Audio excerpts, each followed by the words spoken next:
Namaste, and welcome to today's video program, 10 Minutes with Dr. Marc Halpern. That's me. And today I'll be talking about the Vata food program. When we talk about the Vata food program, what we mean is the way in which a person with a Vata nature, or Prakriti, or a Vata imbalance, Vikruti, can eat in a way that will be sustainable for them and help them to return to a state of balance.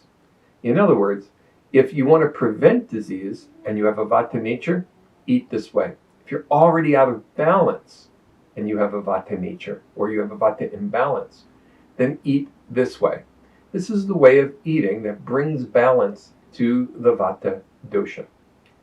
In an understanding of Ayurvedic food programs, we have to come to understand that the food program is uniquely and individually designed based upon the dosha that we're trying to target, the doshas that's out of balance.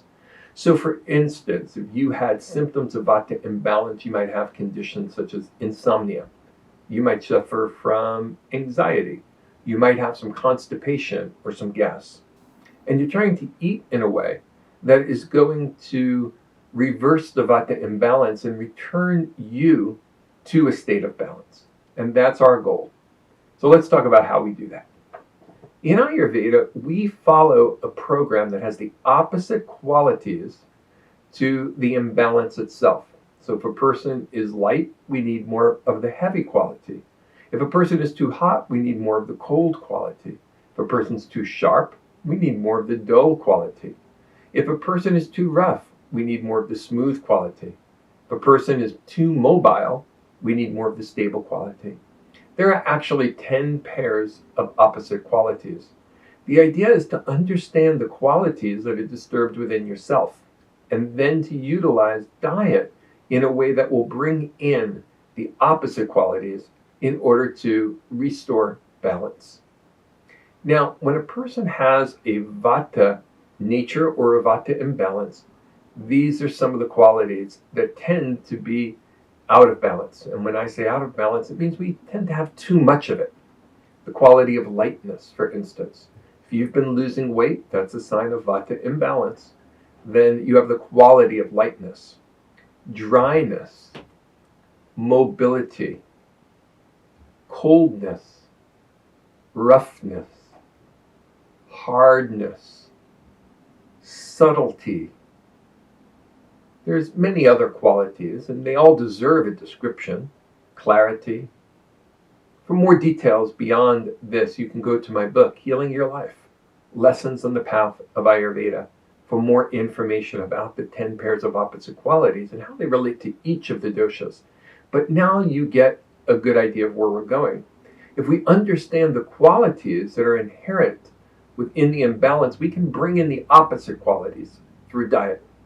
So for instance, a person with a Vata nature needs to bring in the heavy quality, the moist quality, the smooth quality, the soft quality, the warm quality. And the opposite of the subtle quality is the gross quality. And by that, what we mean is that which makes you more observable. Okay? So there are ways to bring in those qualities in order to restore balance. And the key is to understand the qualities that are inherent in each of the 6 tastes. So for instance, the tastes that balance the Vata dosha are going to be the sweet, sour, and salty tastes. Now the sweet taste doesn't mean cookies and ice cream. The sweet taste in Ayurveda is related to, for instance, grains and nuts and dairy. It has a lot of earth and water in it, and it has a sweeter taste overall. It's more nourishing. We can say that they're the ingredients of what we often call comfort foods. And so they have a heavier quality to them. And so these qualities are inherent within the sweet taste. The sweet taste is the heaviest of all the tastes. And as I mentioned, a person of Vata nature needs that heaviness because it's going to provide deep nourishment and build up the strength of their body. Now, the sweet taste is also moist, and that's going to be beneficial. And it's going to be smooth, and it's going to be dull, and is going to be stable and has almost all the qualities the Vata needs in order to thrive. It just happens to be cold. And people with a Vata nature need more warmth. And that's why we don't just live off of one taste, but we have to balance the 6 tastes properly for each person. Now, another taste that's very good for a person with Vata nature is the salty taste. The salty taste is warming. And so food for Vata should be salted. I know there's some food programs out there and dietary experts out there that say, be careful with salt. Nothing is right for everyone, and everything is right for someone.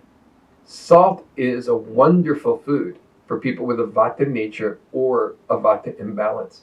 It improves digestion, it softens the body, and it's also quite warming. Another taste that's very good for a person with a Vata nature is the sour taste. The sour taste also has a lot of fire in it, which means that it's very heating. In fact, it's the sour taste that is most responsible for strengthening your Agni, or the power of digestion in your body. So if you have weak digestion, having more sour foods are going to be good. Sour foods, for instance, are fermented foods, which include the pickling process. So any food that is pickled or sour or fermented is going to be beneficial for a person with a Vata imbalance. So if a person with a Vata imbalance should emphasize the sweet, the sour, and the salty tastes. But that doesn't mean they shouldn't have the other tastes. It just means that the other tastes should be minimized. And those are the pungent, the bitter, and the astringent tastes. Now, foods that have these tastes include dairy, which is wonderfully sweet. If you had yogurt, however, then that is sweet and sour. And that's wonderful for Vata. And even though it's typically taken out of the refrigerator, it should be taken at room temperature. And then it actually has a warming quality about it. And so this is highly recommended. Grains tend to be wonderful for Vata. And there are some grains that are better than others. But in general, grains are excellent. So think about more oats and think about more wheat. Oils tend to be excellent. Sesame oil is one of the very best oils, and so is ghee.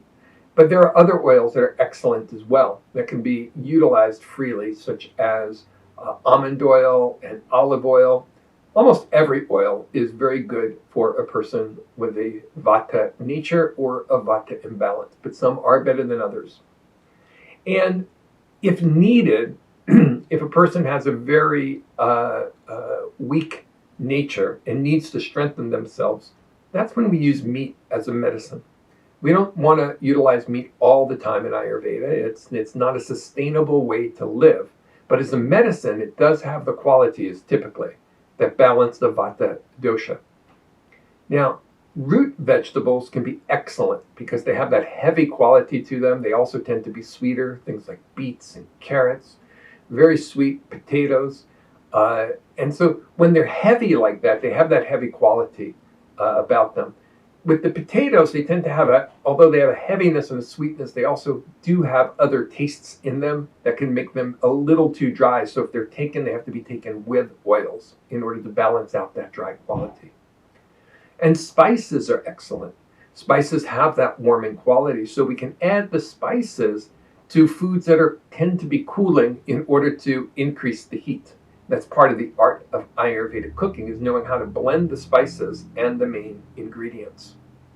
Foods that typically imbalance Vata dosha, in other words, that make Vata dosha more out of balance or increase the dosha, tend to be salads, leafy vegetables. They don't have the sweetness nor the heaviness nor the warmth typically to be sustainable for a person with a Vata nature. It's not to say that salads are bad. They just aren't emphasized in a person with a Vata nature. A big meal that is just a salad would not be a healthy meal for a person of Vata nature. A little bit of these are okay. All right? It all depends always on the nature of the imbalance. Fruits in general also tend to be too light for a person with Vata imbalance, so they should not be emphasized as well. So when you think about juicing, typically juicing is not ideal for a person with a Vata nature. Now, there are ways to juice, certain ingredients that can be used, And if they're very careful and you understand the art of Ayurveda, you actually can prepare Vata pacifying juices. It's just more difficult to do. And we generally tend to recommend people with a Vata imbalance to avoid that until they get more instruction. And beans can be very hard to digest as well for people with a Vata nature, and they tend to produce more gas. They have a drying quality to them, and well, Vata tends to already be dry, so we don't want to aggravate that dryness.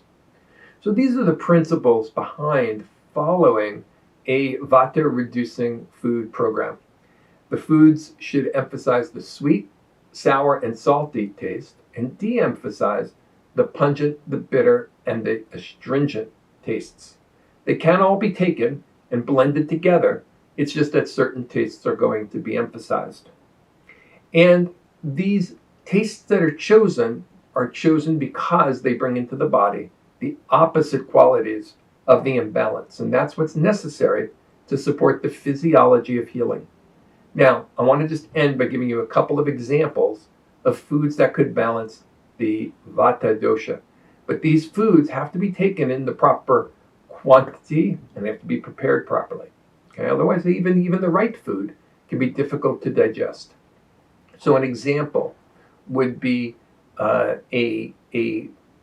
pancake. Yeah, you would say a pancake? A pancake is Ayurvedic? Well, yes, everything in nature is medicine or food when it is taken by the right person at the right time. All right? So pancake that is prepared from wheat and is lightly fried in oil, maybe has some butter on it, along with the proper spices and a little bit of salt. This taken in the proper quantity can be very, very nourishing for a person of Vata nature. So too can oatmeal be very nourishing for a person of Vata nature. Taking it with ghee or butter and adding maybe some nuts into it, that could be wonderful. Okay? So it's all about how you prepare these foods, but I wanted to give you an idea of some foods that are typically very beneficial. I've already mentioned about root vegetables and grains. So rice is wonderful for a person with a Vata nature when it's prepared properly. Now, I have to just mention, I'd be remiss if I didn't say this, the people with a Vata nature tend to have the most sensitive digestive systems. And so the food must be prepared properly with the proper spices in order to support the digestive process. There's so much to talk about when we talk about a Vata food program.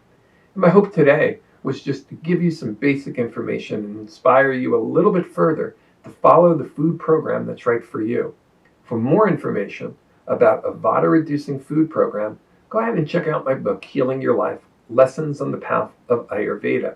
This will take you through the process of understanding your constitution, understanding the nature of the imbalance, understanding the food plan that's going to be right for you. Many blessings to you on your continued journey toward optimum health and peace of mind. Namaste.